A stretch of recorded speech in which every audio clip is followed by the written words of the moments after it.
Welcome back, hula hands. It's time for Deal of the Week Yes, from Oregon. I guess so. Got real life going on behind there.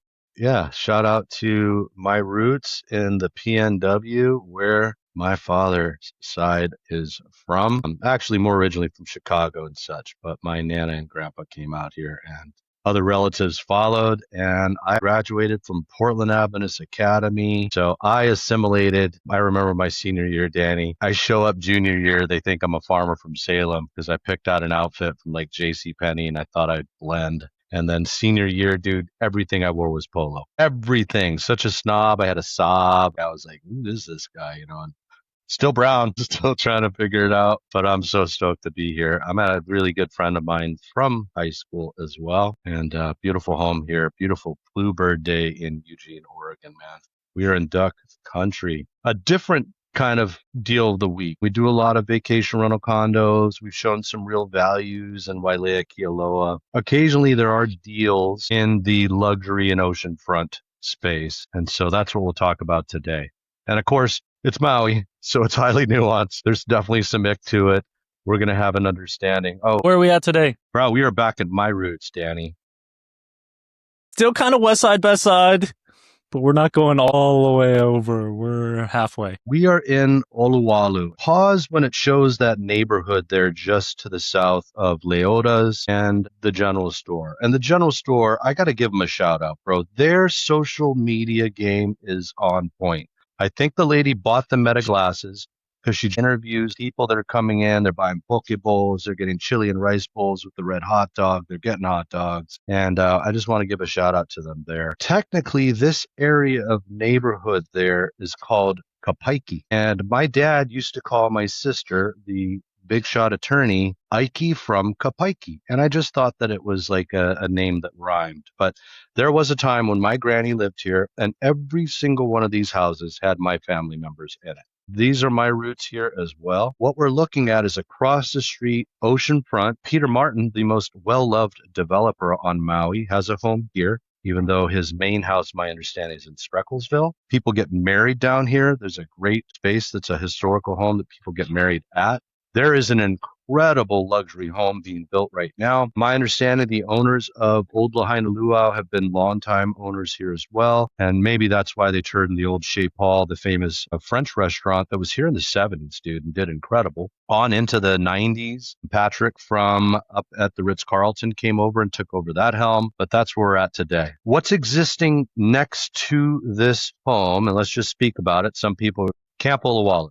So look it up online. My understanding, Peter Martin owns this. You have tent sites. You also have some small cabins, if you would. And then you have what are called tentelos. And the tentelos were purchased when Molokai Ranch decided to phase out of being on Molokai.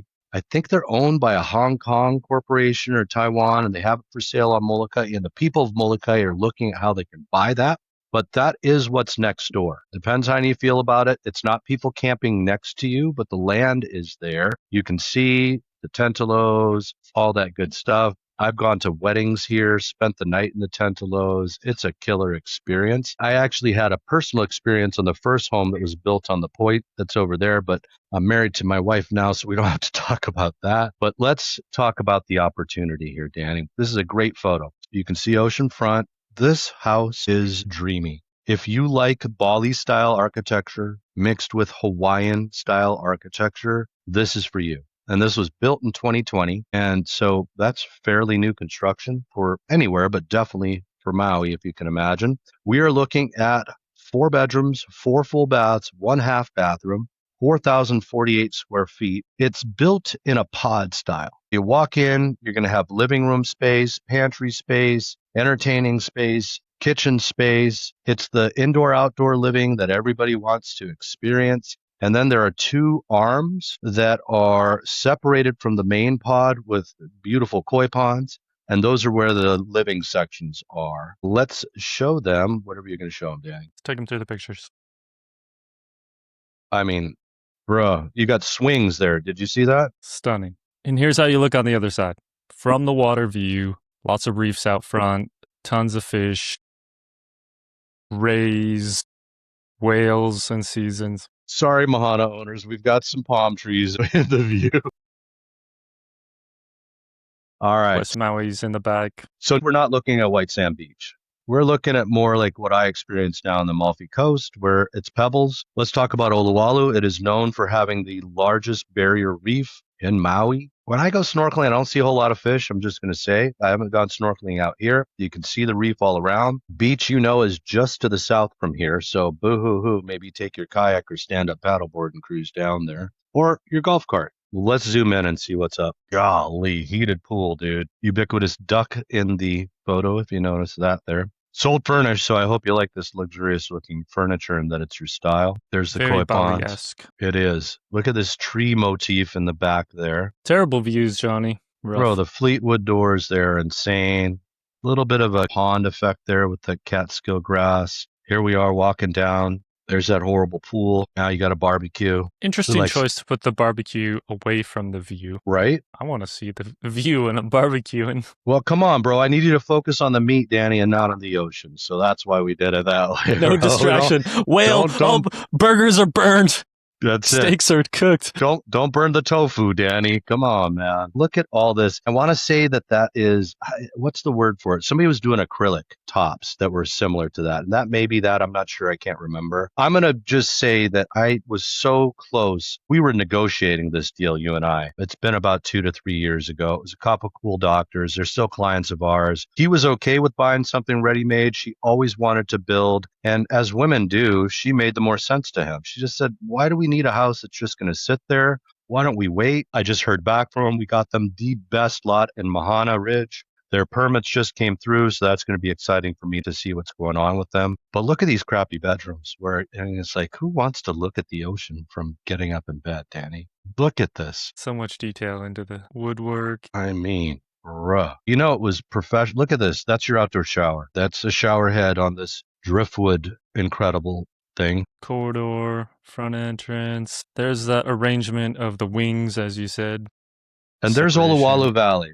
So my grandfather, they sold the plantation home that they owned in Kapike, and he became the pig man of Olawalu back up there, and that's now owned by a different family that was leasing it from him, and then we sold it. Olawalu Valley, if people don't know the history behind it, Native Hawaiian days, a couple things.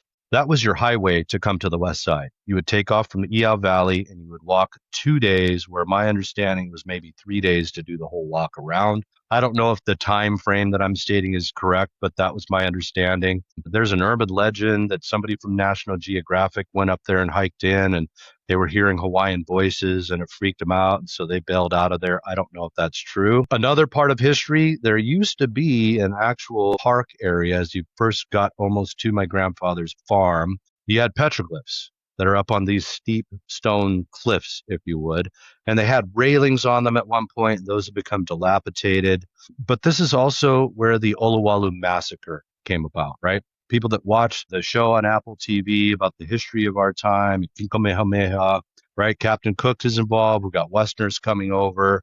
I think we may have stolen a dinghy from, or maybe we've already eaten Captain Cook, but they started killing this village with cannon fire. So that's the history behind here. This area, people were alarmed about fires. Much like Napili Fire Station, that was put together by nonprofit money, donated money, and then given to the county. And that has happened here as well, or happening, which is excellent. You want to have that type of protection further out of town, right? Because we are further from the Civic Center, which is where the Lahaina Fire Center is from, or Lahaina Fire Station. You got Leota's across the street. You've got the general store for going over and grabbing like some must-haves. It is very convenient. When I live in Napili, like it takes me an hour to get to Costco, to get to Kihei. But now we're 20 minutes into town and another 10 minutes out of town. So you're looking at 20 minutes to Kihei, maybe 45 to Wailea. You're about half an hour, 45 minutes to the airport, to Costco, all that killer stuff. Still on the west side, best side though. And the beaches that I speak about are excellent. They're actually campable. If you see some porta potties alongside there, don't use them without permission. People are renting those as they camp there on the weekend. That's the area there further past the campgrounds. The ick that I know about this property, The entire driveway to get to Camp Olawalu and to all these other sites are like one contiguous property that includes that historical campsite area. It's a long arm. And then there's a weird finger of that that comes into the oceanfront land area. You have a forever easement there. Nobody's going to build on it. You don't own it. In front of that, you have state conservation land. What does that mean? Well, it means, John, I don't own the ocean front. That's correct. So some people are going to say, yeah, I don't want it because I don't own the ocean front. Other people are going to say, John, I hear that you are losing your ocean front rapidly. So maybe that's not necessarily a bad thing for me. I don't mind it. Nobody can be there. Nobody can use it. It's mine exclusively, etc. Maybe that's not the case for the state land, but nobody ever comes in front there. There's plenty of other places to enjoy Olawalu.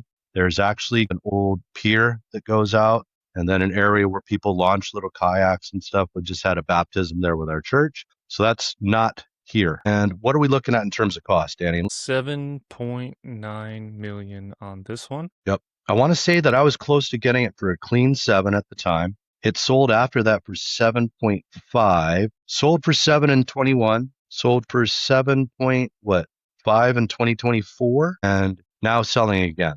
And I don't know why, but there's certain houses like that. We were part of that with our friend Jerry, where the one house in the neighborhood flipped like 4 times. The rest couldn't sell because they were workforce housing and had a 5-year stipulation. But even after that went away, it's not like they all went for the market. So just happens with some homes. They're liquid, they move. And a lot of luxury properties, the dream seems to flow on very quickly. 2 to 3 True. years, and they're on to something else. I don't know if they didn't like Maui or they only wanted it as a short-term thing and they're moving to other locations. They want to try out all the different places around the world.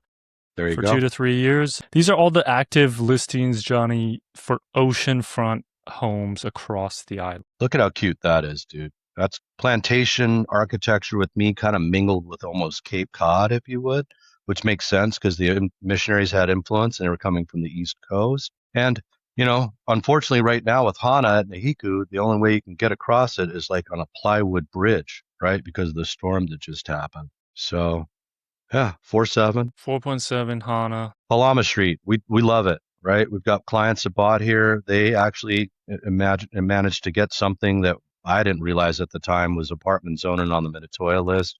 I just knew that there was a letter attached to the associated documents that explained clearly how it could be vacation rented. And now we've seen that that was on the first iteration of, hey, Maui County Council thinks that this thing should go vacation rental. And that's smart of them because it probably brings them $75,000 to $80,000 a year in tax money, right? So great. Built in 56, Danny, 1724 square feet. So yes, it's oceanfront. Dare I say a comparable? No. Samey. Now I'm even smaller, 1374 square feet, but there's a cottage. Ku'au. So here we are, Tavares Bay. I mean, just sometimes it's like, that's what you built oceanfront? Like, that was the best architecture you could come up with? In 1975, yes. Right? We didn't know it was going to happen, John. That's what we had in the budget. Beautiful views, 5.5 million for that. This one's dreamy, but you're off a cliff for your oceanfront. So yes, technically oceanfront, but cliffy. And I'm in a 2-bedroom, 2118 square feet.